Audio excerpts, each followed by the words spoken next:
Welcome. This is a collection of accounts drawn from many places, many decades, and many different people. Some were civilians going about ordinary routines, others were pilots, sailors, or personnel trained to observe their surroundings carefully and report what they saw. What follows is not an argument, and it is not an attempt to persuade.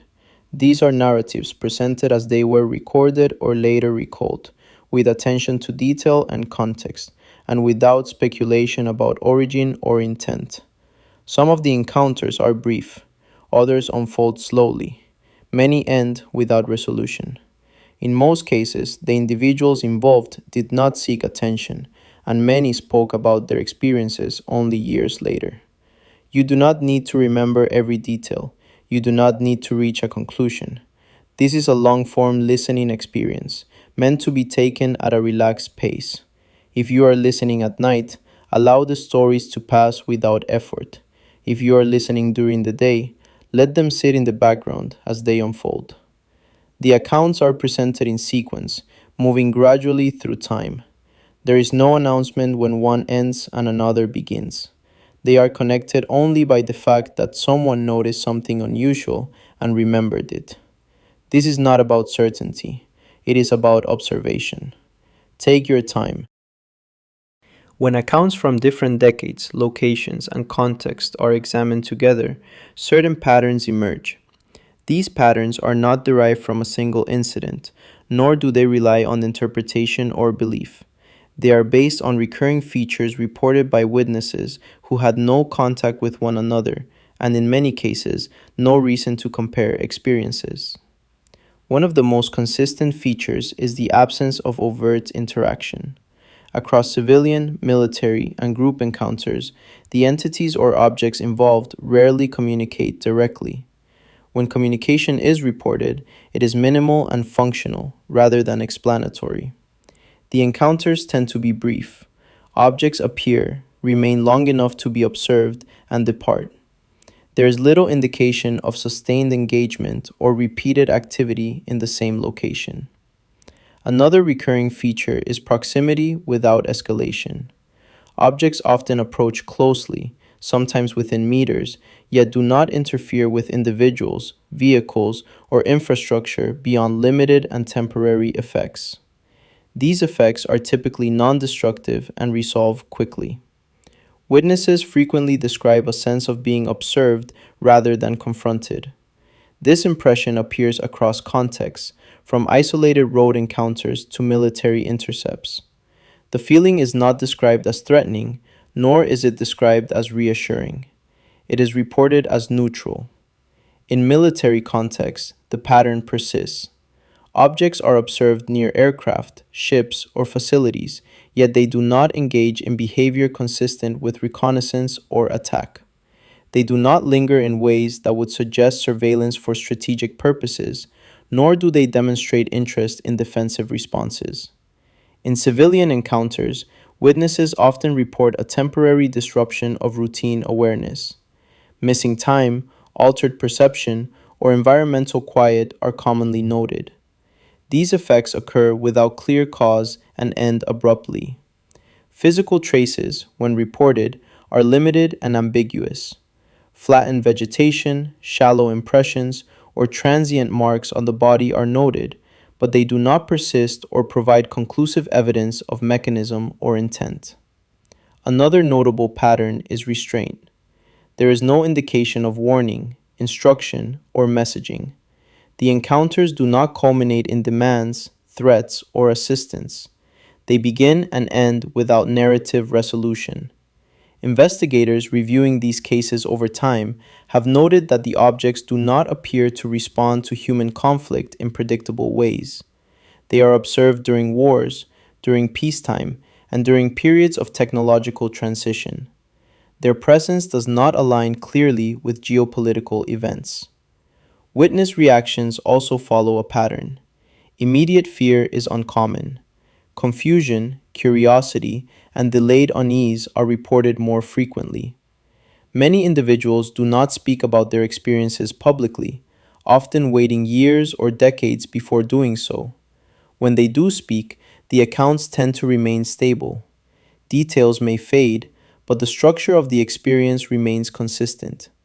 Witnesses are often careful in their descriptions, avoiding conclusions. The observer pattern does not provide answers. It does not indicate origin, motive, or identity. It describes only behavior as reported. Objects appear, they remain briefly, they depart. Across more than a century of reports, this pattern has changed very little.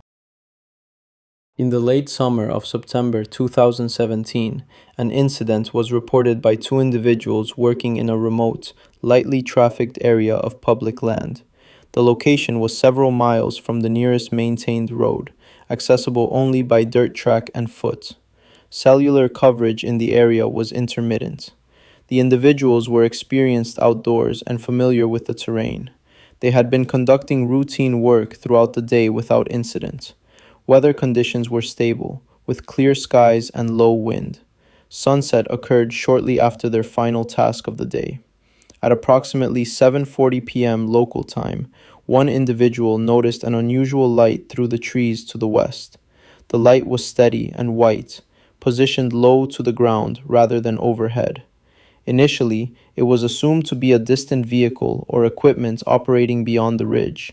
As they moved closer to their vehicle, the light intensified. It appeared fixed in position, illuminating the surrounding area without casting sharp shadows. The second individual reported a sudden sensation of pressure in the ears, similar to a rapid change in altitude, though neither was moving significantly at the time. Both individuals reported that ambient sounds diminished noticeably. Insects and wind noise were absent. The environment felt quiet in a way that was described later as unusual rather than threatening. Approaching a clearing, they observed a structured object positioned just above the ground. The object was described as circular, with a smooth surface and no visible seams or markings.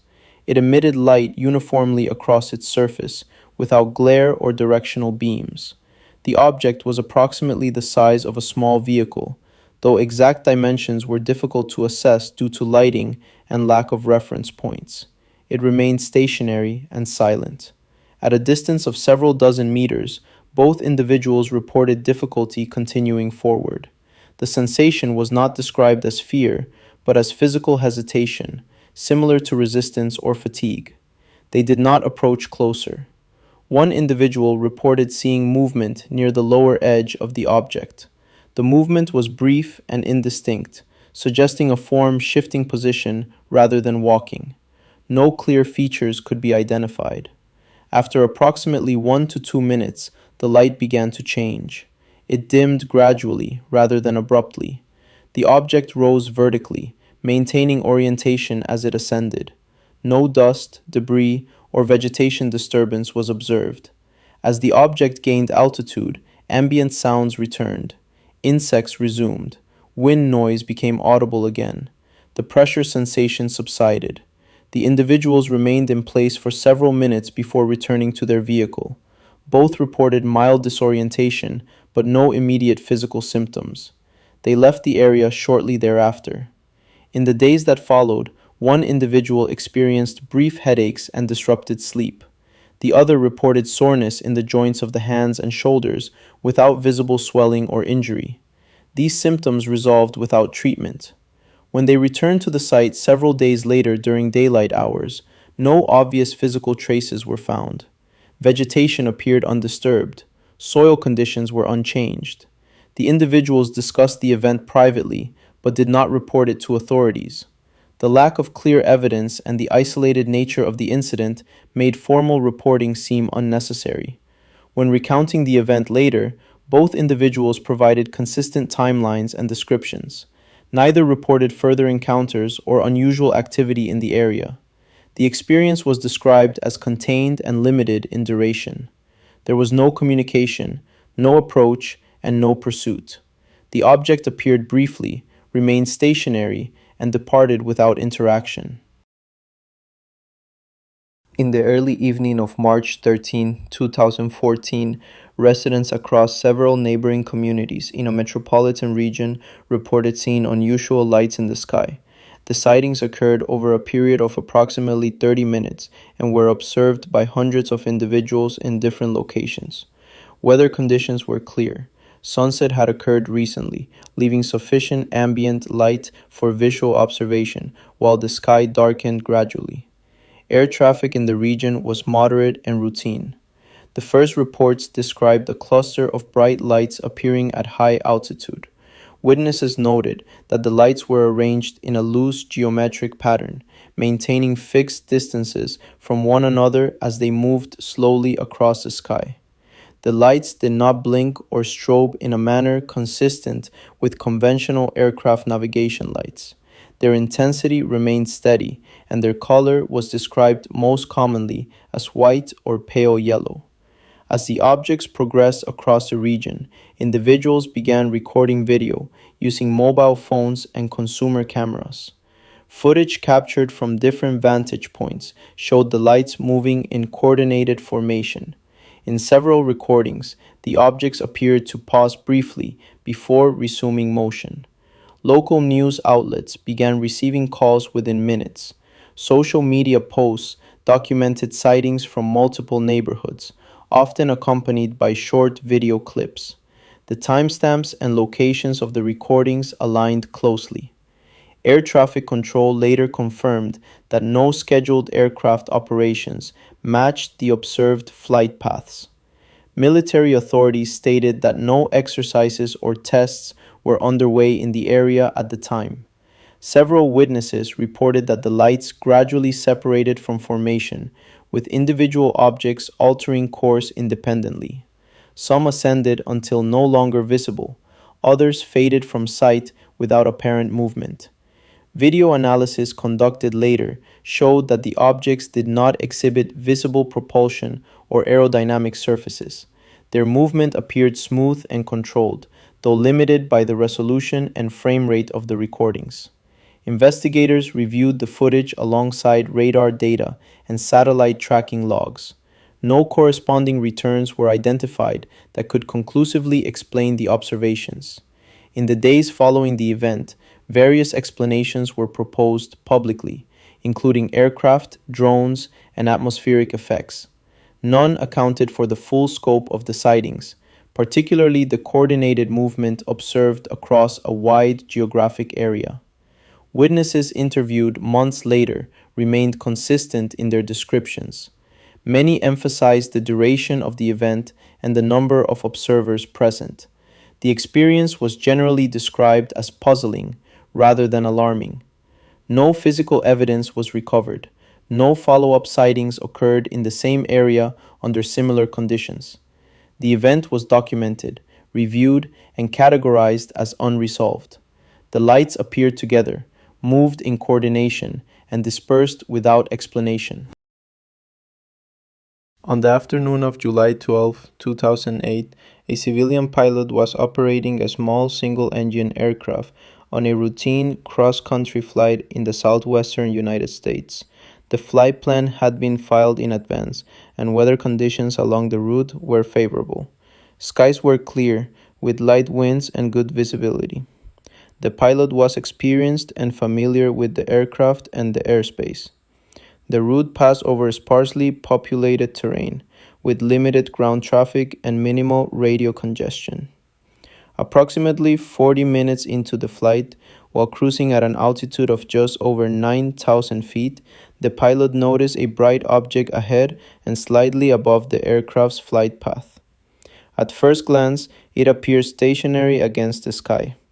The pilot assumed it might be another aircraft approaching head-on at a distance and checked instruments to confirm relative altitude and heading. No corresponding traffic appeared on the onboard display. As the aircraft continued forward, the object became more distinct. It appeared spherical in shape, metallic in appearance, and reflective rather than luminous. Sunlight glinted off its surface evenly, without visible rotation or irregular reflection. The pilot contacted Regional Air Traffic Control and reported a possible unidentified aircraft ahead. Controllers checked radar coverage and reported no traffic in the area matching the description. As the pilot altered course slightly to increase separation, the object adjusted its position. The movement was subtle, maintaining relative distance rather than intercepting or retreating. The pilot reduced airspeed. The object remained visible, pacing the aircraft at a consistent offset. No contrail, exhaust, or control surfaces were observed. For several minutes, the object remained in view. The pilot later stated that estimating its size was difficult due to the lack of reference points, but its behavior suggested controlled flight rather than drifting. At approximately 2:17 p.m. local time, the object accelerated laterally and upward. The motion was smooth and immediate. Within seconds, it was no longer visible. Air traffic control confirmed that no radar contact had been recorded during the encounter. No military activity was scheduled in the area, and no temporary flight restrictions were in effect. After landing, the pilot submitted a formal report to aviation authorities, including timestamps, location, altitude, and weather conditions. The report was acknowledged but received no follow-up inquiry. In subsequent interviews conducted privately years later, the pilot emphasized the lack of emotional impact during the encounter. The event was described as unusual rather than frightening. The pilot continued flying without interruption in the years that followed. No similar sightings were reported along the same route that day. The encounter did not repeat. The object was never identified. On the evening of November 14, 2004, a U.S. Navy carrier strike group was conducting routine training exercises approximately 100 miles off the coast of Southern California. The group included an aircraft carrier, escort vessels, and airborne assets operating from the carrier's flight deck. The exercise had been underway for several days. Weather conditions were stable, sea state was moderate, and visibility was clear. Radar systems aboard multiple ships were fully operational and had been functioning without issue. Shortly after sunset, radar operators aboard one of the escort vessels detected multiple anomalous tracks entering the monitored area. The contacts appeared suddenly, without originating from beyond radar range. Initial altitude readings placed the objects at approximately 80,000 feet. Over the next several minutes, the radar returns descended rapidly, dropping from high altitude to near sea level in a matter of seconds. The descent rate exceeded that of any known aircraft. Operators recalibrated systems and confirmed the contacts across multiple radar platforms within the strike group. The returns remained consistent. At approximately 6:30 p.m., Command authorized the launch of fighter aircraft to investigate visually. Two pilots were dispatched from the carrier under standard intercept procedures. As the aircraft approached the designated coordinates, the pilots reported seeing a disturbance on the surface of the ocean below. The water appeared agitated, as though something large were submerged just beneath the surface. No vessel was visible. Moments later, one pilot observed an object above the water. It was described as smooth, white, and elongated, lacking visible wings, control surfaces, or exhaust. The object maneuvered erratically, changing direction abruptly without apparent inertia. As the pilot attempted to close distance, the object mirrored the movement briefly before accelerating away.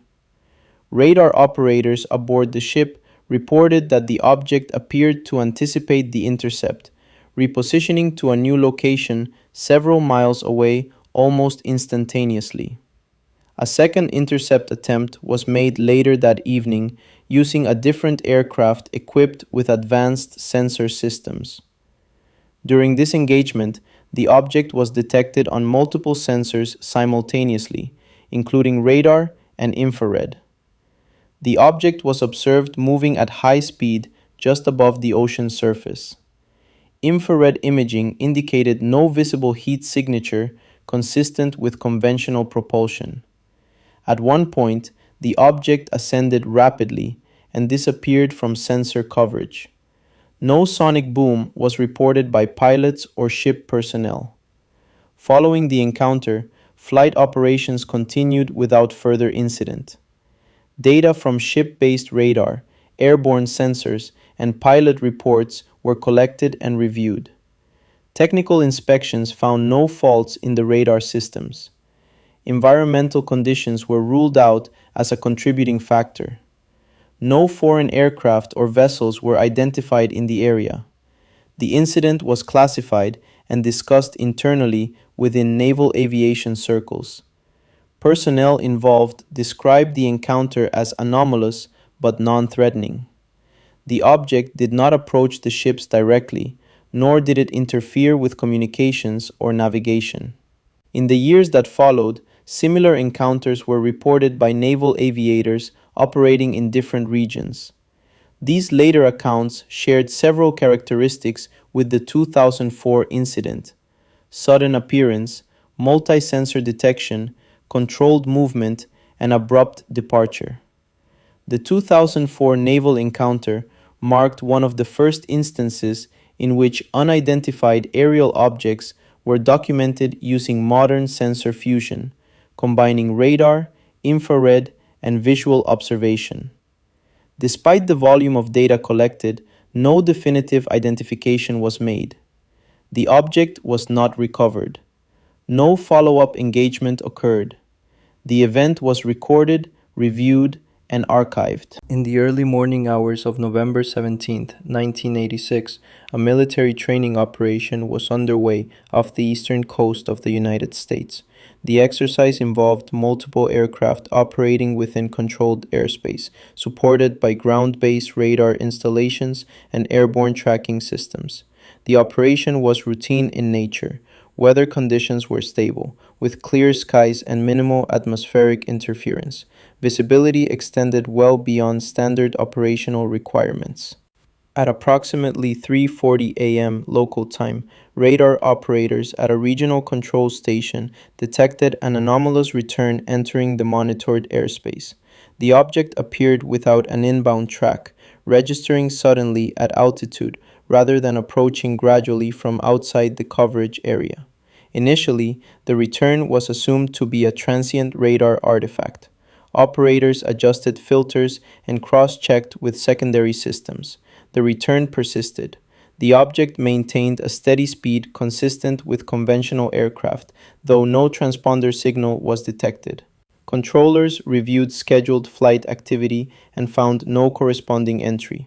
At 3:47 a.m., air traffic control notified a nearby training aircraft of the unidentified return and requested visual confirmation. The pilot acknowledged and adjusted course slightly to improve line of sight. Within minutes, the pilot reported visual contact. The object appeared as a bright metallic form ahead and slightly above the aircraft's position. It reflected ambient light evenly across its surface. The pilot reported no visible wings, tail assembly, exhaust, or navigation lights. Distance was estimated at several thousand feet, though the pilot noted difficulty in gauging scale due to the object's unfamiliar shape. The object appeared solid and well-defined against the sky. As the aircraft altered heading, radar operators observed the unidentified return adjust correspondingly.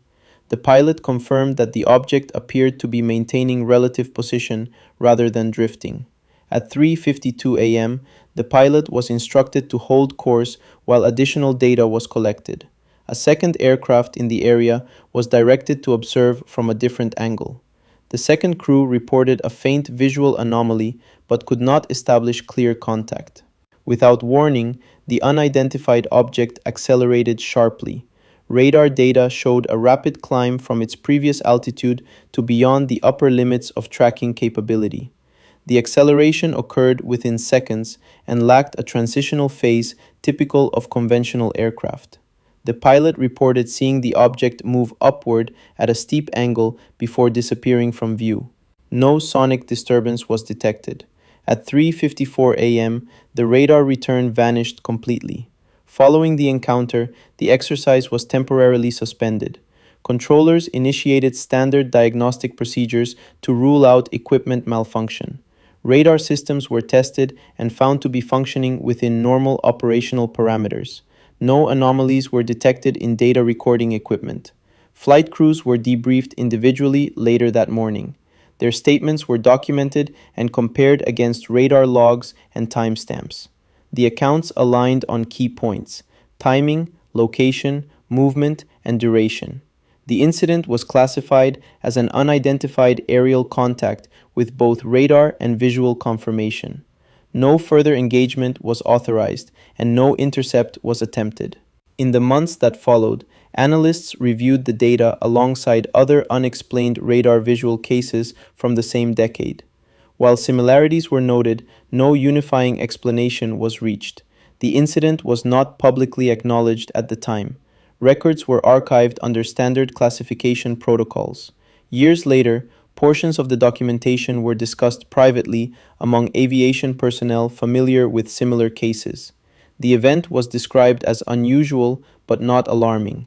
The primary concern noted was the object's performance characteristics, which exceeded known capabilities without triggering defensive responses. The encounter did not repeat in the same airspace. No follow-up sightings were recorded during subsequent exercises. The object was never identified. In the early years of the Cold War, reports of unidentified aerial activity began to emerge from locations associated with nuclear weapons and strategic infrastructure. These sites were among the most restricted and closely monitored areas in the world, staffed by trained personnel operating under strict procedural discipline. One such incident occurred at a missile facility in a remote region, far from population centers. The installation was operating under routine conditions. Weather was clear and no scheduled exercises were underway. During the night shift, security personnel reported observing a bright object hovering above the perimeter of the facility. The object was described as circular in appearance, emitting a steady white light. It maintained a fixed position at an altitude estimated to be several hundred feet. Initial assumptions focused on aircraft or atmospheric phenomena. Radar operators, however, reported no corresponding track. The object was visible to the naked eye, yet absent from instrumentation. As the observation continued, internal alerts were triggered within the facility. Several missile systems transitioned unexpectedly from a ready state to an offline status. Control panels indicated no mechanical fault. Redundant systems failed to restore normal operation. Personnel followed established protocols, documenting each anomaly and notifying command. Communication with higher authority remained intact, though no explanation was immediately available. The object remained visible for several minutes. Witnesses described it as stationary, with no visible rotation or movement. It did not approach closer to the facility, nor did it retreat. Without warning, the object moved vertically upward at high speed and disappeared from view. Shortly afterward, the missile systems returned to normal operational status without manual intervention. A formal investigation was initiated. Personnel were interviewed individually. Technical inspections revealed no evidence of sabotage, equipment failure, or power fluctuation that could account for the event. Similar incidents were later reported at other facilities. In some cases, objects were observed hovering above installations. In others, unidentified lights were seen maneuvering near secure airspace. The pattern varied in detail but shared key elements: visual observation, lack of radar confirmation, and unexplained systems interference. Those involved were instructed not to discuss the incidents outside official channels. Reports were classified and archived. Years later, some personnel spoke privately about their experiences. Their accounts remained consistent with the original documentation. They did not describe fear or panic, but a sense of procedural disruption, systems behaving outside expected parameters without clear cause. No definitive explanation was ever issued. The incidents did not escalate. No damage was reported. No further interaction occurred. The objects appeared, remained briefly, and departed, leaving the facilities unchanged but the records unresolved. In the mid 1980s, an unusual report emerged from a suburban household in a quiet residential area.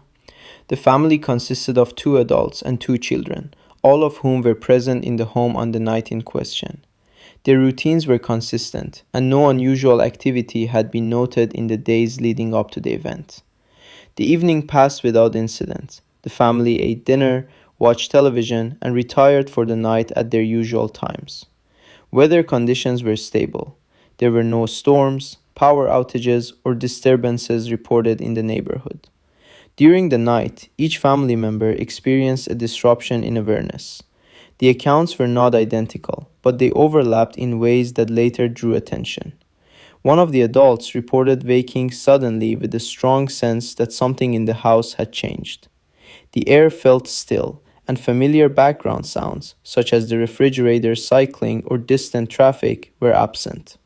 The silence was described as complete, not merely quiet. The individual attempted to sit up in bed and found movement difficult. There was no sensation of pressure or restraint, only an inability to initiate motion. After several moments, awareness faded, and the next memory was of waking again in the early morning hours. The second adult recalled waking briefly during the night and noticing a dim, diffuse light in the hallway outside the bedroom. The light was steady and did not appear to originate from any fixture. At the time, the individual assumed it was a night light or light from another room and returned to sleep without further thought.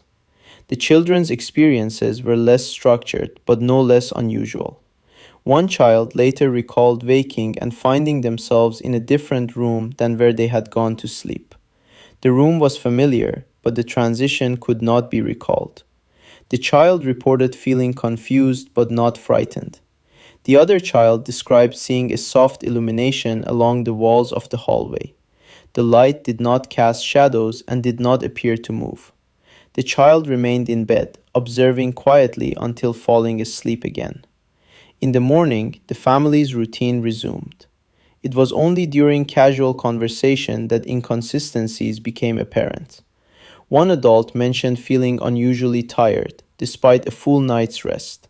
Another noted a vague headache that had no obvious cause. As the discussion continued, time discrepancies were noticed. Several clocks in the house displayed the same incorrect time, lagging behind by approximately 50 minutes. The clocks were battery operated and not connected to one another. None had been adjusted manually. A door leading to the backyard, which was typically locked overnight, was found unlocked. There were no signs of forced entry. The door frame and lock were intact. Later that day, one family member noticed marks in the soil near the back fence. The impressions were shallow and evenly spaced, as though something had pressed downward rather than stepped through. The ground was dry, and there had been no recent rainfall. A section of the fence appeared slightly bent inward. The damage was subtle and could easily have gone unnoticed. There were no scrape marks or broken boards. Over the following days, minor physical symptoms were reported. One adult experienced a brief nosebleed despite no prior history of such occurrences.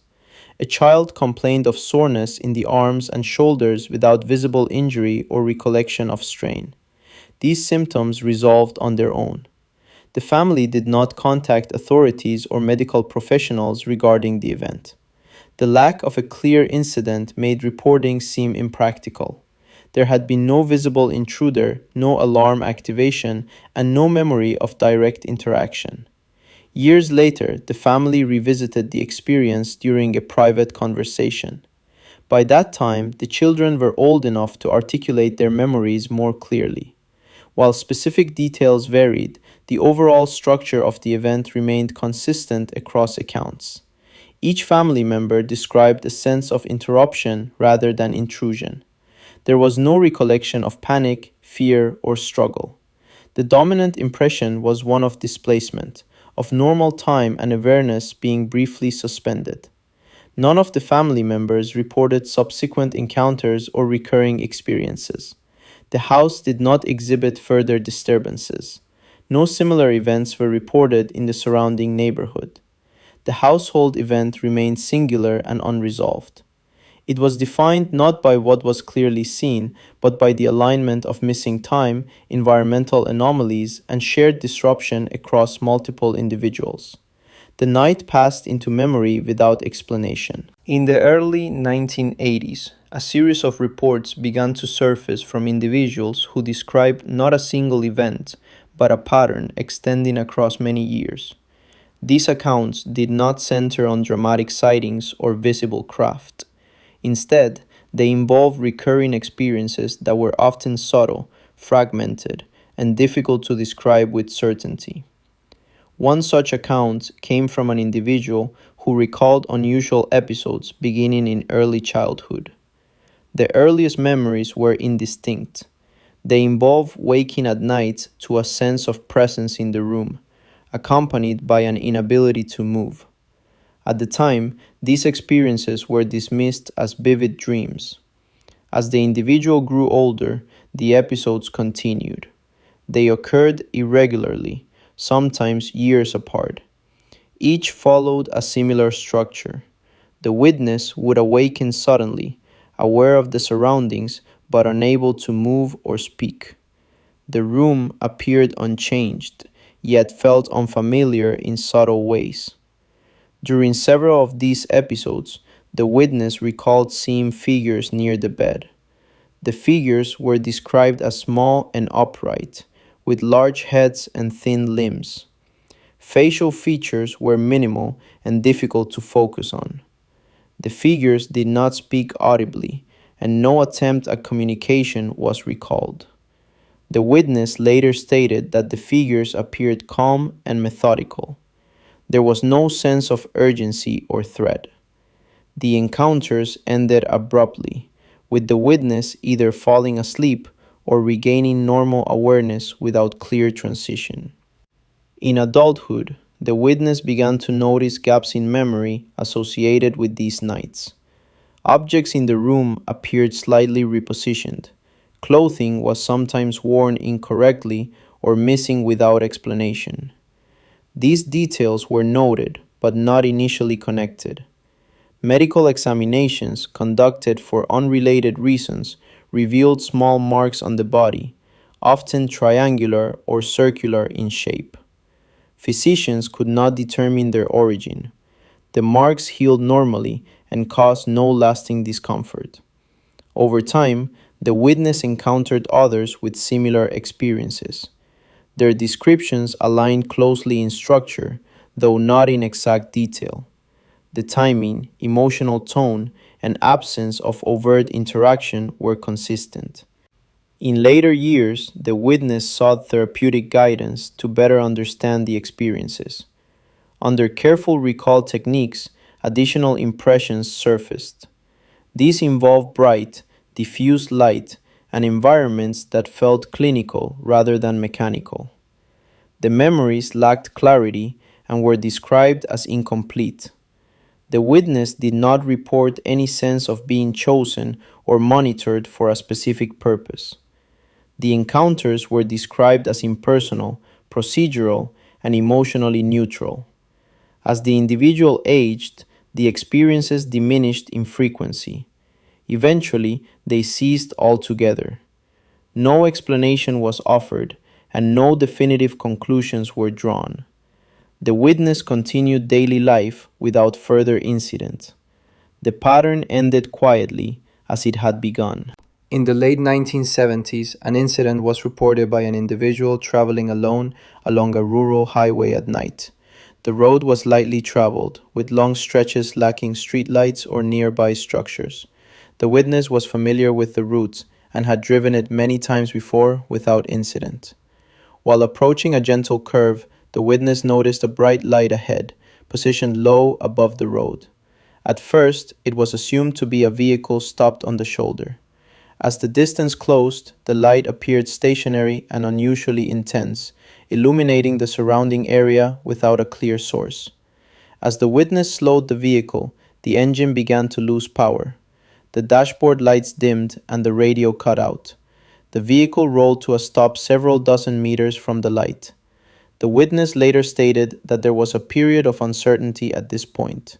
He recalled observing the light expand, filling much of the windshield, though he could not recall exiting the vehicle or making any conscious decision to do so. The next clear memory involved sitting behind the steering wheel again, with the engine running normally. The light was gone. The road ahead was dark and empty. When the witness resumed driving, he noticed that more time had passed than expected. A trip that normally took less than an hour had extended well beyond that. His wristwatch showed a gap of approximately 90 minutes that he could not account for. Upon returning home, the witness reported feeling physically normal but mentally unsettled. In the days that followed, he experienced recurring dreams involving bright light and confined spaces. These dreams were not detailed, but they were persistent. Several weeks later, the witness consulted a physician for unrelated reasons. A small area of unexplained scarring was noted on his lower leg. The mark did not resemble a typical injury and had no associated memory of trauma. Years afterward, the witness attempted to reconstruct the event through careful recollection and eventually therapeutic hypnosis. Portions of memory surfaced that suggested being outside the vehicle and in the presence of several figures. These recollections were fragmented and lacked sensory detail. The witness did not pursue public attention and shared the account only in private settings. Over time, the experience was described less as frightening and more as unresolved. The event occurred once. The road remained unchanged. No further encounters were reported. In the early 1970s, a report emerged from an isolated farming region where night activity was minimal and artificial lighting scarce. The witness was a family living on a working farm, several miles from the nearest town. Their routine was predictable, shaped by daylight hours and seasonal work. Late one evening, the household experienced a sudden disruption. Electrical power failed briefly, then returned. At roughly the same time, one family member noticed an unusual light outside the kitchen window.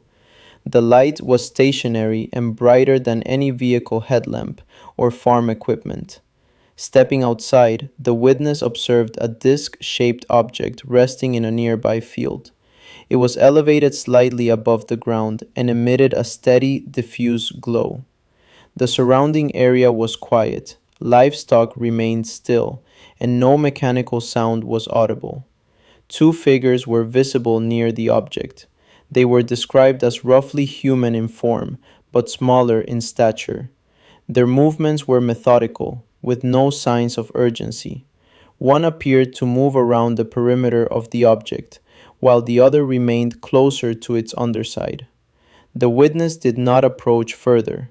He later stated that the situation felt controlled and contained, as though the activity was limited to the immediate area around the object. After several minutes, the figures moved out of sight.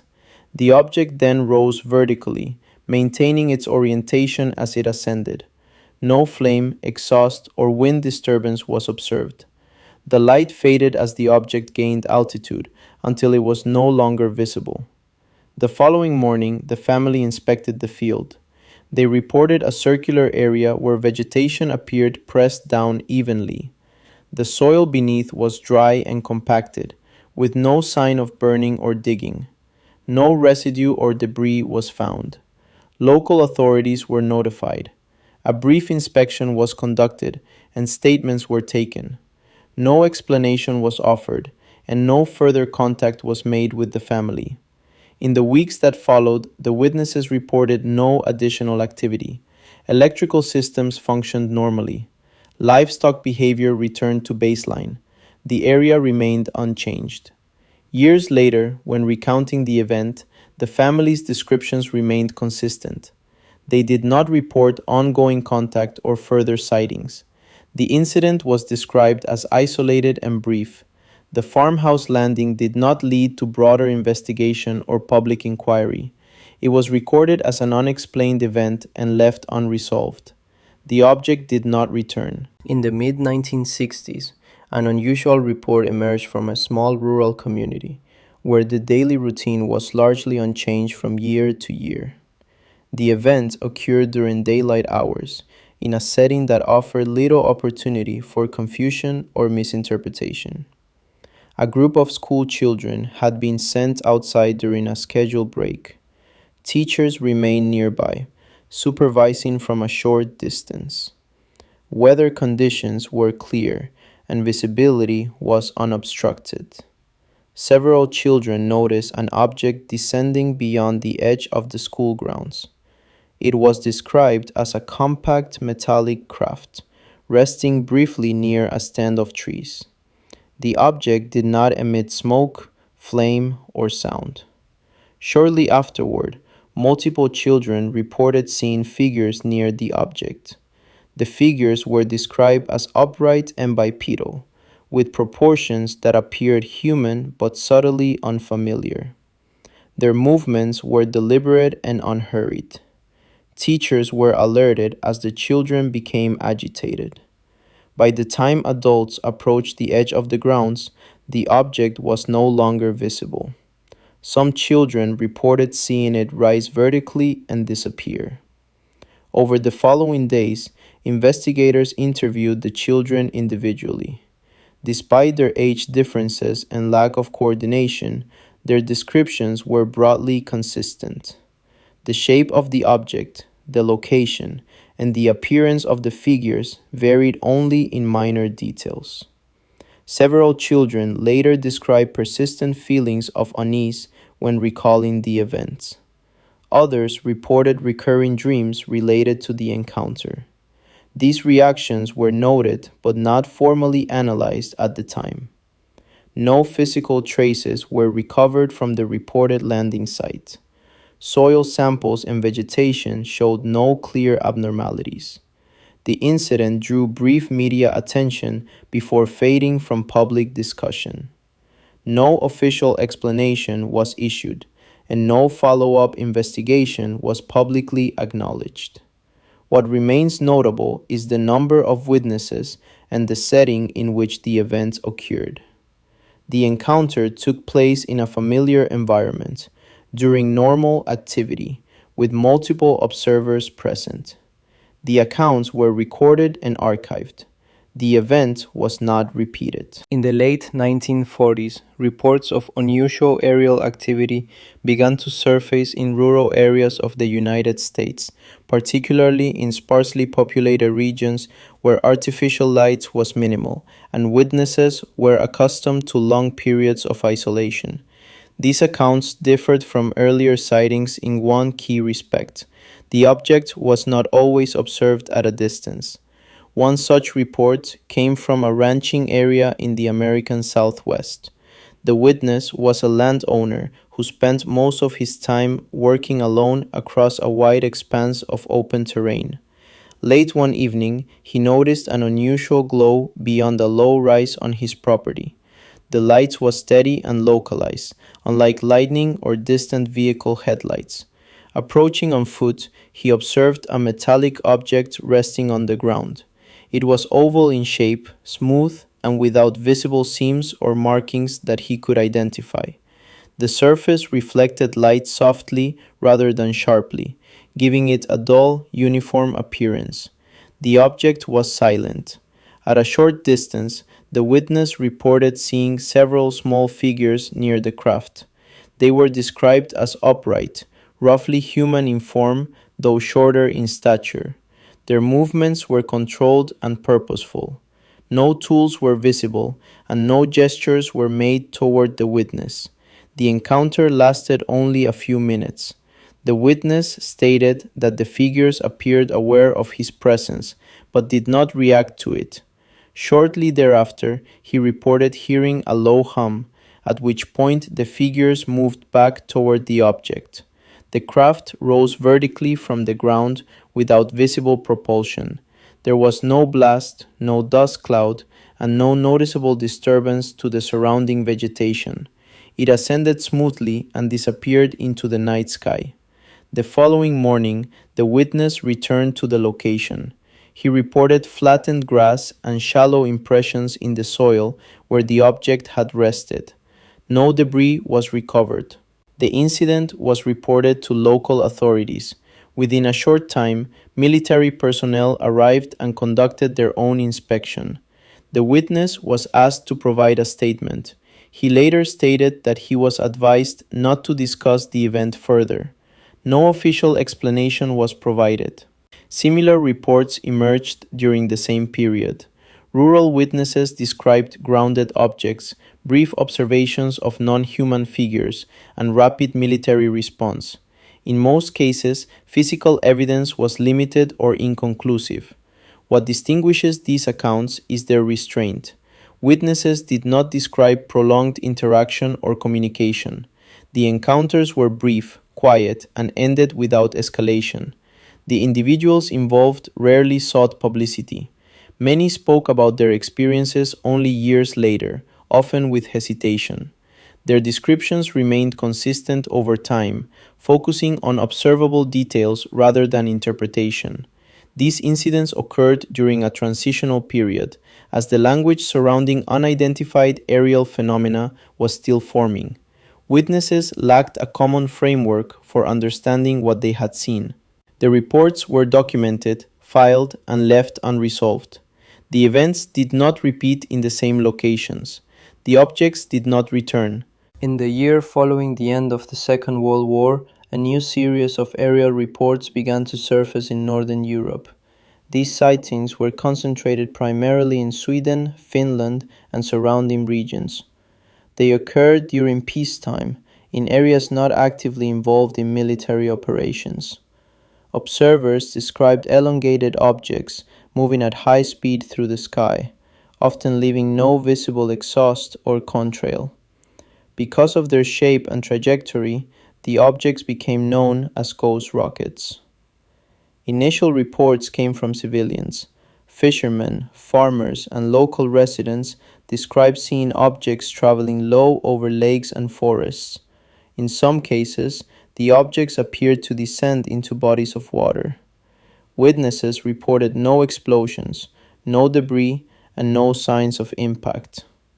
Swedish authorities took the report seriously enough to initiate formal investigations.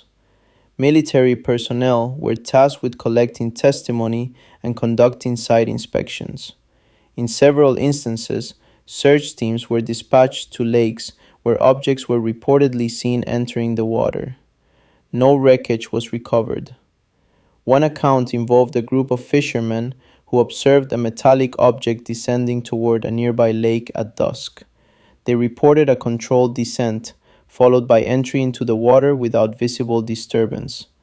The surface of the lake remained calm. No oil, debris, or ripples were observed after the object disappeared. Another report came from a military observer stationed near a coastal installation. He described a fast-moving object passing overhead at low altitude, emitting a dull metallic sound. The object traveled on a straight course before vanishing over the horizon.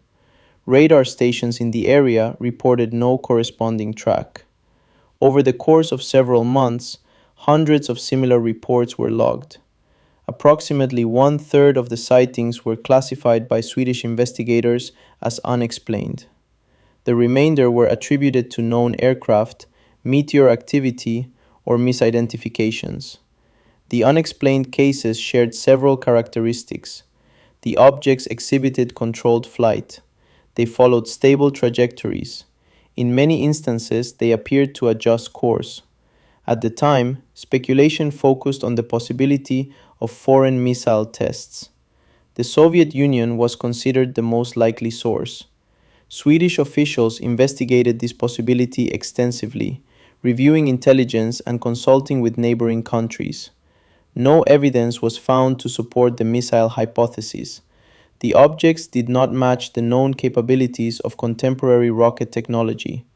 Their range, control, and apparent ability to enter water without impact were inconsistent with known designs. In some cases, military personnel reported sightings while on duty. These accounts were treated with particular care. The witnesses were trained observers, accustomed to identifying aircraft and ordnance.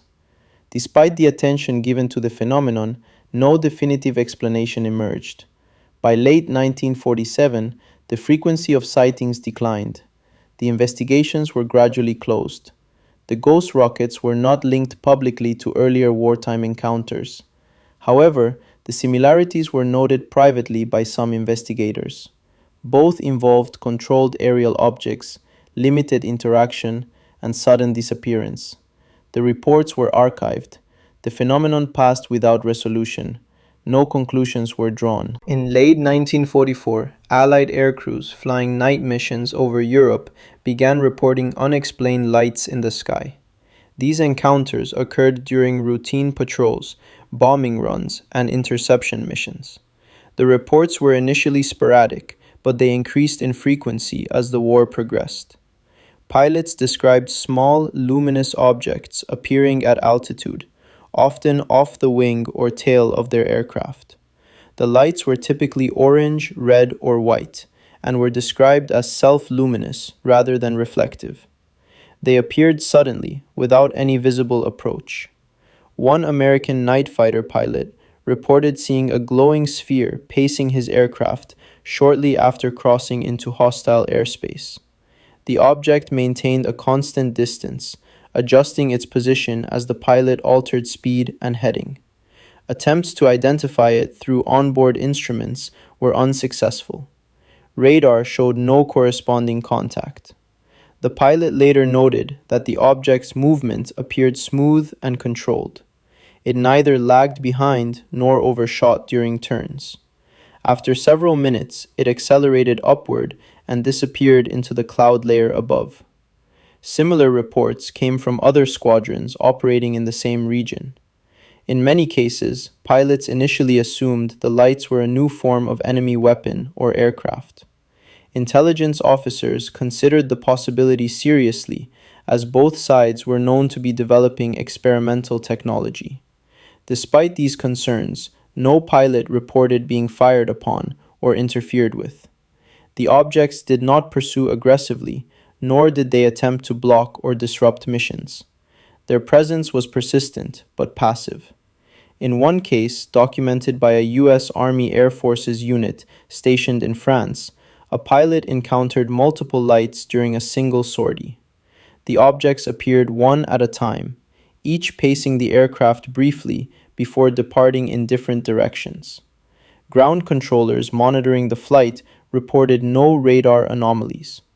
The pilot described the lights as having well-defined edges, not diffused like flares or searchlights. He also noted the absence of exhaust trails, smoke, or sound. Axis pilots reported similar encounters. German night fighter crews submitted accounts describing glowing objects that followed their aircraft during interception missions. As with Allied reports, the objects matched speed and direction without engaging. Post-war interviews revealed that both sides suspected the other of deploying advanced systems. Investigations conducted after the war found no evidence that any nation possessed aircraft capable of the observed performance. The phenomenon became common enough among air crews that it acquired an informal name. Pilots referred to the lights as Foo Fighters, a slang term borrowed from popular culture of the time. The name carried no explanatory weight. It served only as a shared reference to an unresolved experience. Notably, the reports were consistent across different aircraft types, mission profiles, and geographic regions. The objects were seen over France, Germany, the Low Countries, and later over Italy and the Balkans. In most encounters, the objects departed abruptly. Some accelerated vertically, others faded from view. A few were reported to descend toward the ground, though no impact or landing was observed. The pilots who reported these encounters rarely speculated about their origin. Their accounts focused on observable details: position, movement, duration, and departure. Many expressed frustration rather than fear, noting the lack of any meaningful response from command. As the war drew to a close, reports diminished. The Foo Fighters did not play a visible role in the conflict's outcome. They did not disrupt operations or alter tactics. They appeared during missions, remained briefly, and left without explanation. After the war, many of these reports were classified or quietly archived. The term Foo Fighters faded from public discussion, replaced by new language in later decades. What remained were the accounts themselves, recorded by individuals whose training emphasized accuracy and restraint. The lights over Europe were never identified. They did not communicate. They did not intervene. They were observed and then they were gone. Nearly half a century after the airship sightings faded from memory, the phenomenon returned under very different circumstances. This time, it appeared in the middle of a global war, witnessed not by isolated civilians, but by trained military pilots operating under combat conditions. They represent one of the earliest large-scale clusters of reported encounters involving structured craft, controlled movement, and apparent occupants. No definitive explanation has ever been established. The sightings did not lead to further contact. There was no announcement, no message, and no lasting interaction. The airship appeared, was observed across a wide region, and then vanished from record. In the winter of 1896, residents of small towns across the central United States began reporting something unusual in the night sky. These reports did not originate from a single location, nor were they confined to one region. Over the following months, similar accounts appeared in newspapers from California to the Midwest, often separated by hundreds of miles and days of travel. Witnesses described a large structured object moving slowly overhead. It was commonly referred to as an airship, not because it resembled any known craft of the time, but because no other term seemed appropriate. The object was often described as elongated, with lights along its body and a controlled, deliberate manner of movement. At the time, powered flight had not yet been achieved. Balloons existed, but they were limited in speed and maneuverability. The object described in these reports did not drift with the wind. It traveled against it. In Sacramento, multiple residents reported seeing the object pass overhead just after sunset. It moved steadily, emitting a soft glow, and remained visible long enough for observers to take note of its shape and direction. The following morning, similar accounts appeared in towns further east, describing an object matching the same description. Over the next several weeks, reports multiplied. Farmers claimed to see the airship hovering over open fields late at night. Some described hearing a low mechanical hum, unlike any agricultural machinery of the era. Others reported voices, though the source was unclear. In several cases, witnesses stated they observed figures aboard the craft. One account from Kansas described a farmer who encountered the object while tending to livestock after dark. He reported that the craft descended to a low altitude, remaining stationary above a nearby field. According to his statement, he could see the outline of a platform beneath the main body of the craft, as well as at least two figures moving about. The figures were described as humanoid in form, though their features were indistinct. The witness reported that one of the figures addressed him verbally, speaking English with an unfamiliar accent. The exchange was brief and unremarkable, consisting of basic questions about location and direction. After several minutes, the craft rose silently and departed, moving steadily into the distance. Similar encounters were reported elsewhere. In Texas, a group of townspeople claimed to observe the airship landing briefly outside city limits.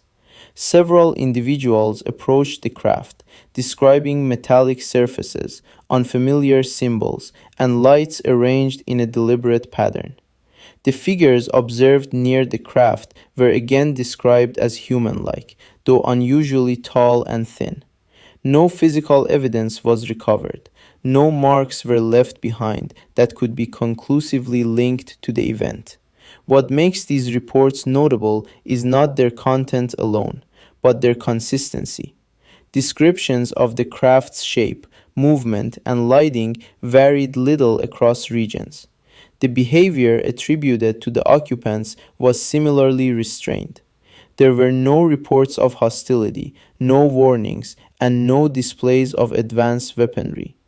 The airship appeared to travel along a general west to east path, suggesting purposeful navigation rather than random appearance. In some cases, witnesses reported seeing the object on consecutive nights, each time slightly further east than before. Newspapers of the era treated the phenomenon with cautious curiosity. Some editors speculated about secret inventors or experimental technology.